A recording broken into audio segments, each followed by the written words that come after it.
الحمد لله رب العالمين والصلاة والسلام على سيد المرسلين أما بعد فأعوذ بالله من الشيطان الرجيم بسم الله الرحمن الرحيم الصلاة والسلام عليك يا رسول الله الصلاة والسلام عليك يا حبيب الله الصلاة والسلام عليك يا نبي الله وعلى آلك وأصحابك يا نور الله প্রিয় ইসলামী ভাইরা, মাদানী চ্যানেলের দর্শক শ্রোতা, উপস্থিত হয়েছি মাদানী চ্যানেলের প্রিয় অনুষ্ঠান সহনশীলতা।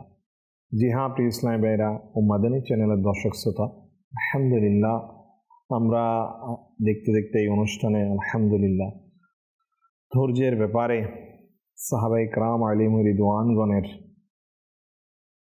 কেমন ছিল, আস্তে আস্তে এই পর্বগুলোর দিকে আমরা চলে এসেছি। এবং আলহামদুলিল্লাহ গত পর্ব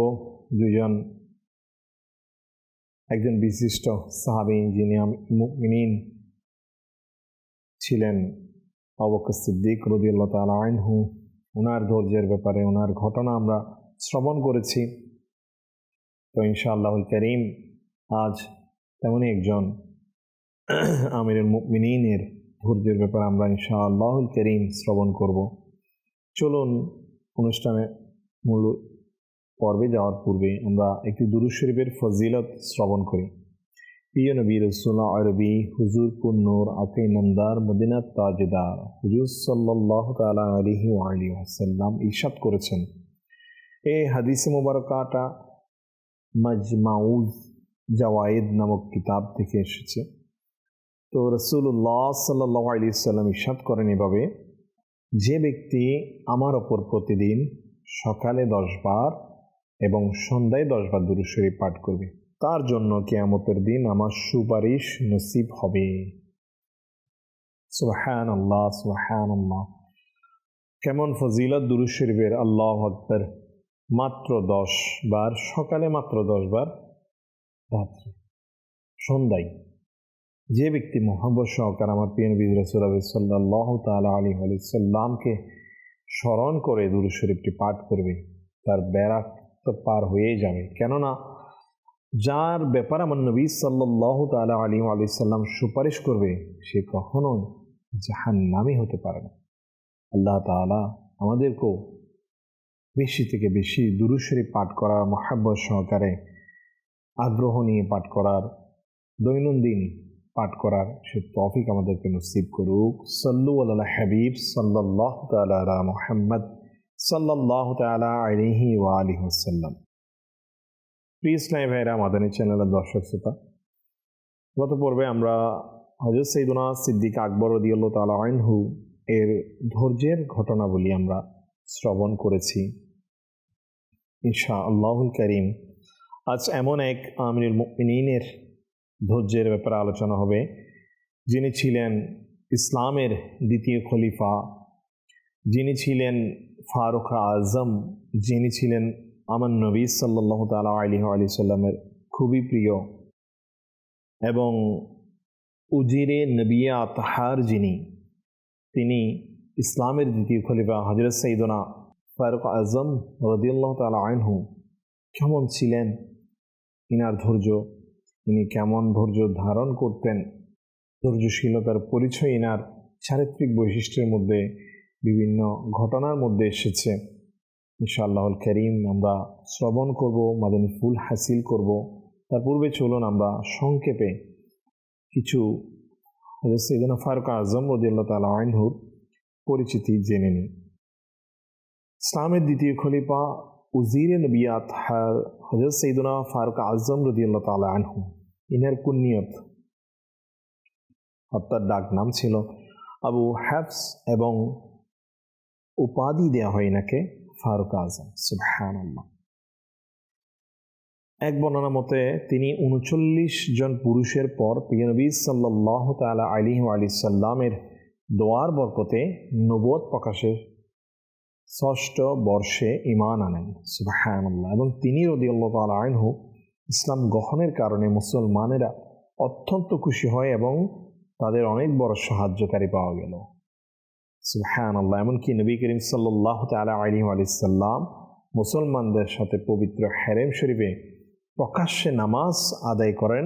শুধু তাই নয়, তিনি রাদিয়াল্লাহু তাআলা আনহু ইসলামী যুদ্ধসমূহে বীরত্বের সাথে যারা অমুসলিম ছিল, বিধর্মী ছিল, আমার নবীর দুশমন ছিল যারা, তাদের মোকাবেলা করেন।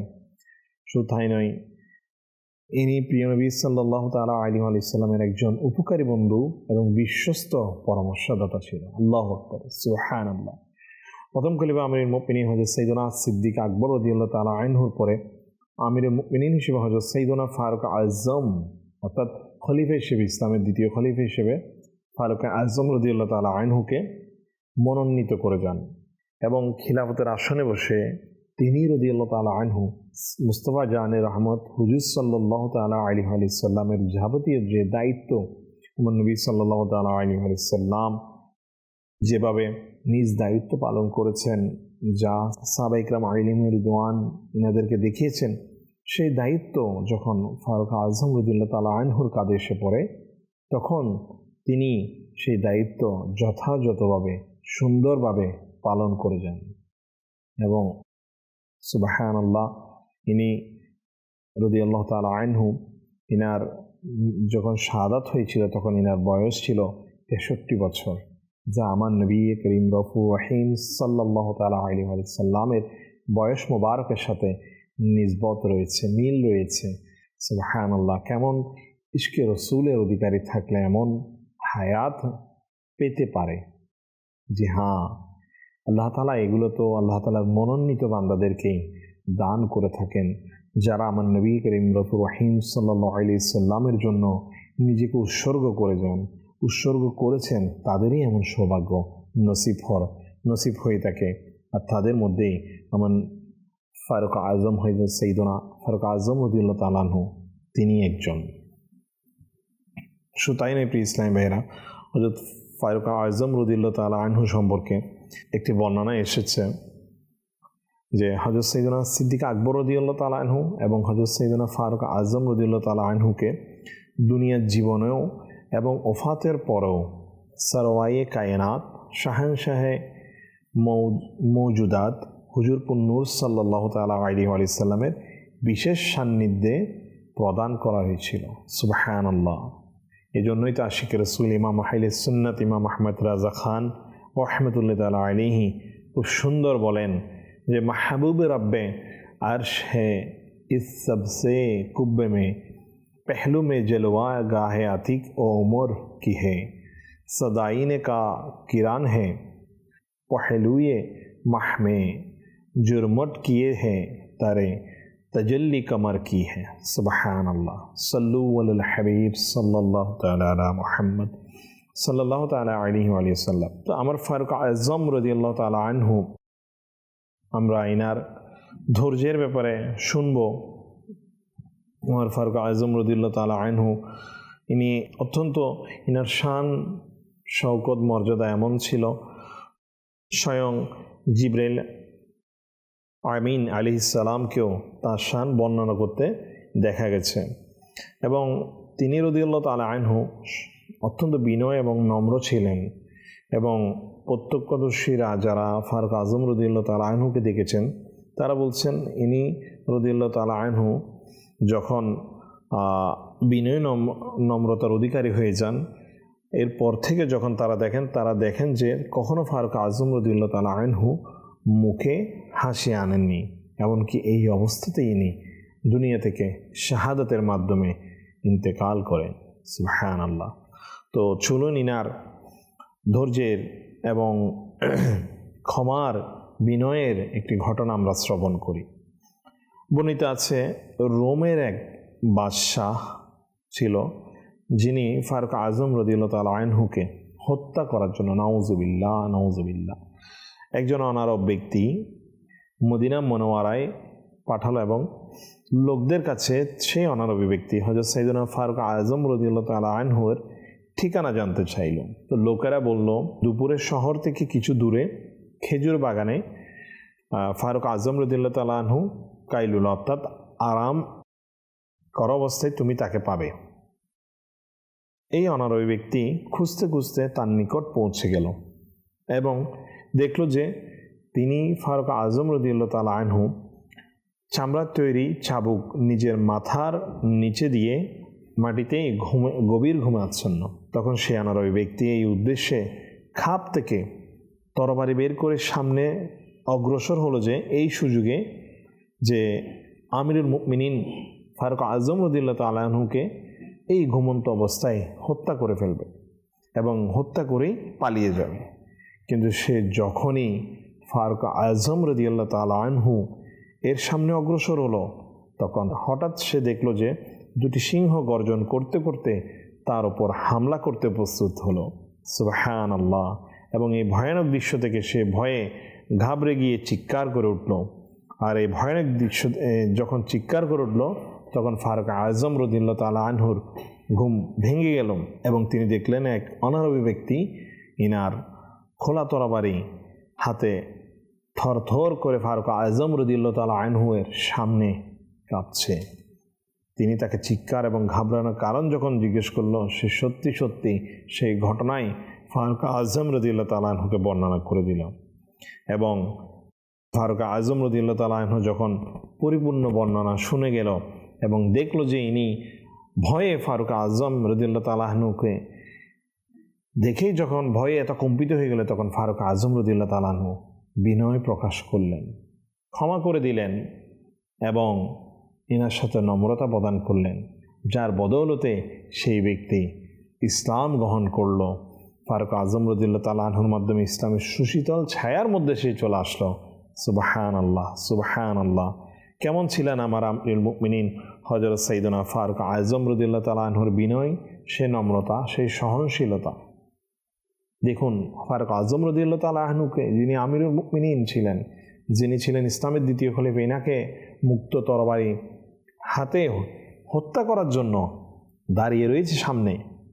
তো আমার ফারুক আজম রাদিয়াল্লাহু তাআলা আনহু চাইলে তো পারতেন এর প্রতিশোধ নিতে, চাইলে তো পারতেন ইনাকে কতল করে দিতে সাথে সাথেই, চাইলে তো পারতেন অন্য কোনো সাজা ইনাকে দিতে, কিন্তু নয়। আমার ফারুক আজম রাদিয়াল্লাহু তাআলা আনহু এমন চরিত্র, এমন গঠন ইনি, এমন অনুসরণ ইনি নেননি। ইনি তো নিয়েছেন যেটি আমার নবী করিম রউফুর রহিম সাল্লাল্লাহু তাআলা আলাইহি ওয়াসাল্লাম শিখিয়েছেন, দেখিয়ে গিয়েছেন সেটাকে, যে না, যদি সেই ব্যক্তি না বুঝে ভুল করে থাকে তখন তাকে ক্ষমা করে দেয়া যেন হয়।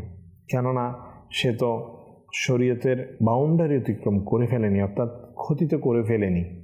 তাই ফারুক আজম রাদিয়াল্লাহু তাআলা আনহু আমার নবী করিম সাল্লাল্লাহু আলাইহি ওয়াসাল্লামের সেই অনুপম একটি বৈশিষ্ট্য, ধৈর্যের সেই বৈশিষ্ট্য ধারণ করলেন নিজের মধ্যে, তাকে ক্ষমা করে দিলেন এবং বিনয় নম্রতা সহকারে যখন তার সাথে কথাবার্তা বললেন, সে অনুপ্রাণিত হয়ে ইসলামের ছায়ার মধ্যে চলে আসলো। সুবহানাল্লাহ, সুবহানাল্লাহ। যিনি এমন ব্যক্তিত্ব ছিলেন যিনাকে লোকেরা দেখলে অনেক দূর দিয়ে হেঁটে যেত এবং শয়তানেরা যারা ছিল তারা পালিয়ে বেড়াতো ফারুক আজম রাদিয়াল্লাহু তাআলা আনহুর নাম শুনবে। আল্লাহু আকবার। তো ফারুক আজম রাদিয়াল্লাহু তাআলা আনহু কেমন ছিলেন, যে অত্যন্ত বিনয় সহকারে যখন এনাকে বললেন, ইসলামের সুশীতল ছায়ার মধ্যে সেই ব্যক্তি চলে আসলো। সুবহানাল্লাহ, সুবহানাল্লাহ।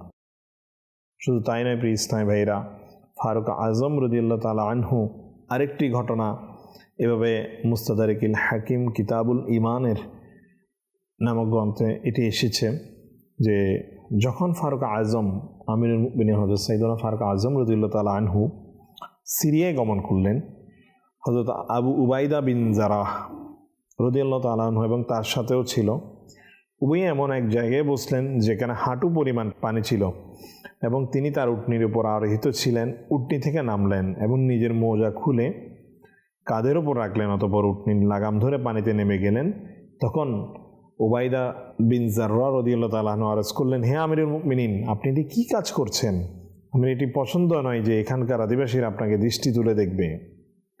তখন হযরত সাইয়েদনা ফারুক আজম রাদিয়াল্লাহু তাআলা আনহু বিনয় এবং নম্রতায় পরিপূর্ণ উত্তর দিলেন, আফসোস হে উবাইদা, যদি এই কথা তুমি ব্যতীত অন্য কেউ বলতো তাহলে আমি তাকে এই উম্মতের জন্য শিক্ষণীয় বানিয়ে ফেলতাম। তোমার কি মনে নেই আমরা এক নিঃস্ব জাতি ছিলাম, অতঃপর আল্লাহ পাক আমাদেরকে ইসলামের মাধ্যমে সম্মান দান করলেন, তবুও যদি আমরা আল্লাহ পাকের প্রদত্ত সম্মান ব্যতীত অন্য কার কাছে সম্মান অর্জন করতে চাই, তবে আল্লাহ পাক আমাদেরকে অপদস্থ করবেন। আল্লাহু আকবার, আল্লাহু আকবার, সুবহানাল্লাহ, সুবহানাল্লাহ। কেমন চারিত্রিক বৈশিষ্ট্যের অধিকারী আমার ফারুক আজম রাদিয়াল্লাহু তাআলা আনহু ছিলেন। দেখুন প্রিয় ইসলামী ভাইয়েরা, যে অন্য সম্প্রদায়ের সামনে দিয়ে যখন যাবে, ফারুক আজম রাদিয়াল্লাহু তাআলা আনহু যে মর্যাদা সেটা ক্ষুণ্ণ হবে ভেবে ইনি যখন সে উবাইদা বিন জাররাহ রাদিয়াল্লাহু তাআলা আনহু ভাবলো, যে যখন ইনার মনের মধ্যে আসলো যে ফারুক আজম রাদিয়াল্লাহু তাআলা আনহুর কোনো না কোনো ইনার যে সম্মান সেটা ক্ষুণ্ণ হবে, তখন সে ফারুক আজম রাদিয়াল্লাহু তাআলা আনহু উবাইদা বিন জাররাহকে এই কথা বলার জন্য চাইলে শাস্তি দিতে পারতেন, এবং বলছেন যে যদি এই জায়গায় অন্য কেউ হতো তাহলে আমি তাকে কোনো কিছু অবশ্যই শাস্তি দিয়ে কি করতেন, সেই শিক্ষাটা উম্মতে মুহাম্মদী সাল্লাল্লাহু তাআলা আলাইহি ওয়া সাল্লামের জন্য শিক্ষণীয় বিষয় বানিয়ে রাখতো। কিন্তু তিনি সেটি করেননি, কেননা সে উবাইদা বিন জাররাহ রাদিয়াল্লাহু তাআলা আনহু ইনি আমার নবী করিম রহিম সাল্লাল্লাহু আলাইহি সাল্লামের প্রসিদ্ধ সাহাবী ছিলেন। তাই এখানেও ইনি কেমন বিনয় এবং নম্রতার বৈশিষ্ট্যের পরিচয় দিলেন। সুবহানাল্লাহ। তো ফারুক আজম রাদিয়াল্লাহু তাআলা আনহু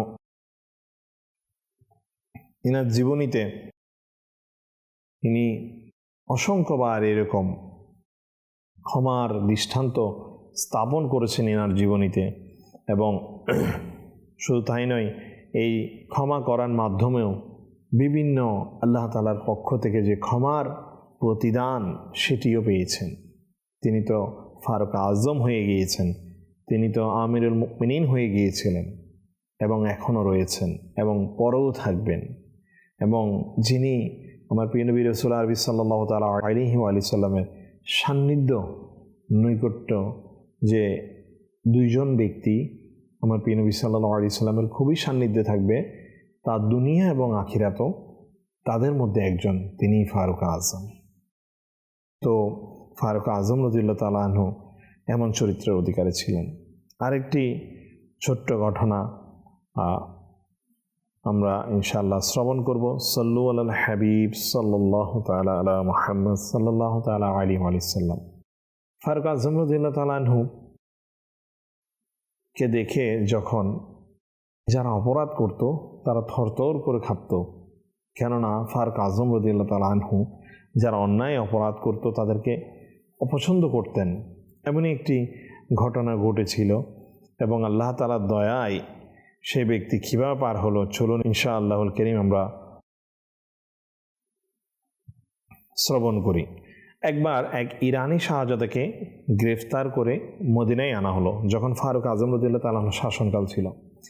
তো মুসলমানদের ইনি অনেক ক্ষতি সাধন করেছিল, এবং ইনার এই ক্ষতি সাধনের কারণে ফারুক আজম রাদিয়াল্লাহু তাআলা আনহু যেহেতু ন্যায়পরায়ণ শাসক ছিল, ইনার সাজা এটা নির্ধারিত হয়ে গেল যে ইনাকে মৃত্যুদণ্ড দেওয়া হবে। তখন ফারুক আজম রাদিয়াল্লাহু তাআলা আনহু ইনার মৃত্যুদণ্ড দেওয়ার পূর্বে শাহজাদাকে জিজ্ঞেস করলেন যে তোমার কোনো শেষ ইচ্ছা আছে কি? সে বলল আমার পানির তৃষ্ণা হচ্ছে, পানি চাই। তখন ফারুক আজম রাদিয়াল্লাহু তাআলা আনহু পানির ব্যবস্থা করে দিলেন। সুবহানাল্লাহ। এবং তাকে পানি দেওয়া হলো, সে পান করতে পারছিল না, ভয়ে তার হাত পা কাঁপছিল, এবং যখন সে পান করছিল না, হাত কাঁপছিল, তখন ফারুক আজম রাদিয়াল্লাহু তাআলা আনহু জিজ্ঞেস করলেন যে এমন কেন হচ্ছে, তো এমন কেন করছো? তখন শাহজাদা বলল, হে আমিরুল মুমিনিন, আমার ভয় হচ্ছেই যে পানি পান করার সময় যদি জল্লাদ আমাকে গর্দান কেটে নেয়। তখন ফারুক আজম রাদিয়াল্লাহু তাআলা আনহু অভয় দিয়ে দিলেন যে না, তুমি একেবারেই নির্ভয়ে পানি পান করতে পারো, পানি পান করা ছাড়া তোমাকে হত্যা করা বা তোমাকে যে শাস্তি রয়েছে সেই শাস্তি দেওয়া হবে না। তখন শাহজাদা কৌশল করে কি করলেন, তার পানির পেয়ালাটি মাটিতে ফেলে দিলেন। তো মাটিতে পড়ে পানি শুকিয়ে গেল, এবং সে বলল, হে আমিরুল মুমিনিন, আমার দৃঢ় বিশ্বাস আপনি আপনার ওয়াদার উপর অবিচল থাকবেন, এবং আমি যেহেতু পানি পান করিনি তাই আপনি কৃত ওয়াদার কারণে আমাকে গর্দান কেটে নিতে পারবেন না। তখন ফারুক আজম রাদিয়াল্লাহু তাআলা আনহু সংকটময় একটি পরিস্থিতির মুখে পড়ে গেল। একদিকে ইসলামের ভয়ঙ্কর শত্রু দাঁড়িয়ে রয়েছে, অপরদিকে নিজের ওয়াদা। বিবেক তো বলে তখন কথা না শুনে তাকে কি করে দাও, গর্দান কেটে দাও, হত্যা করে দাও, যেহেতু সে ইসলামের দুশমন ছিল এবং মুসলমানদের অসংখ্য ক্ষতি সাধন করেছিল। ইনি তো হযরত ওমর, যিনি যা বলেন তা করেই থাকেন। তখন ওমর রাদিয়াল্লাহু তাআলা আনহু কিছু সময় ভেবে বললেন, হ্যাঁ, তুমি যথার্থই বলেছ, আমি আমার ওয়াদার খেলাফ করব না। যেহেতু তুমি তোমার পানি পান করনি, সেহেতু আমি তোমাকে হত্যা করতে পারি না, সুতরাং তোমাকে হত্যার নির্দেশ স্থগিত করে দিলাম এবং তুমি মুক্ত। সুবহানাল্লাহ। ইসলামের এমন ভয়ঙ্কর শত্রুর হত্যার আদেশ রহিত হওয়ার মুসলমানগণ হতাশ হয়ে গেলেন এবং সবাই বলাবলি করতে লাগলো যে শাহজাদা চাতুরতার মাধ্যমে রক্ষা পেয়ে গেলেন। কিন্তু আসল ব্যাপার ছিল ভিন্ন। ক্ষমা পাবার পর সে ব্যক্তি বলতে লাগলো যে, হে আমিরুল মুমিনিন, আমি এই বাহানা এই জন্যই করেছি যে যদি আমি জল্লাদকে দেখে কালিমা পড়ে নিতাম, তবে বিশ্ববাসী বলতো আমি শাহজাদা হওয়া সত্ত্বেও মৃত্যুবহে কালিমা পড়েছি।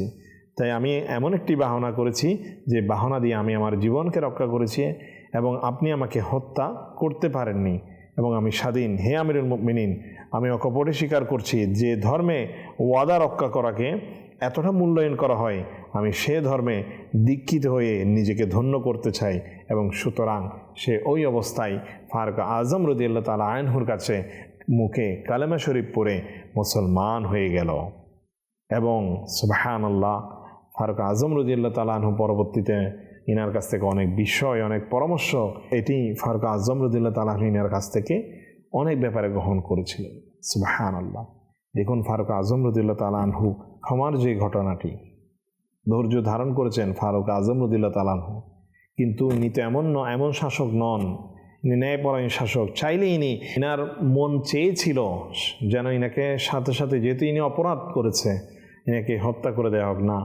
তারপরেও তিনি বিবেককে ফারুক আজম রাদিয়াল্লাহু তাআলা আনহু প্রশ্ন করেছেন।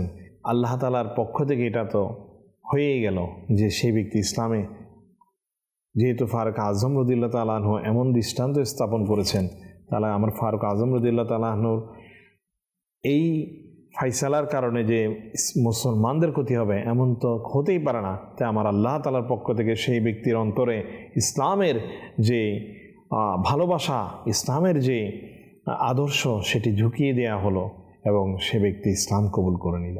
জি হ্যাঁ প্রিয় ইসলামী ভাইরা, এইভাবে ফারুক আজম রাদিয়াল্লাহু তাআলা আনহু বিভিন্নভাবে কখনো ধৈর্যের পরীক্ষা দিয়ে, কখনো বিনয় নম্রতা প্রদর্শনের মাধ্যমে, কখনো ক্ষমা করার মাধ্যমে অনেক অনেক মুসলমান ফারুক আজম রাদিয়াল্লাহু তাআলা আনহুর এই বৈশিষ্ট্যগুলোর কারণে ইসলামের সুশীতল ছায়ার মধ্যে চলে এসেছিল।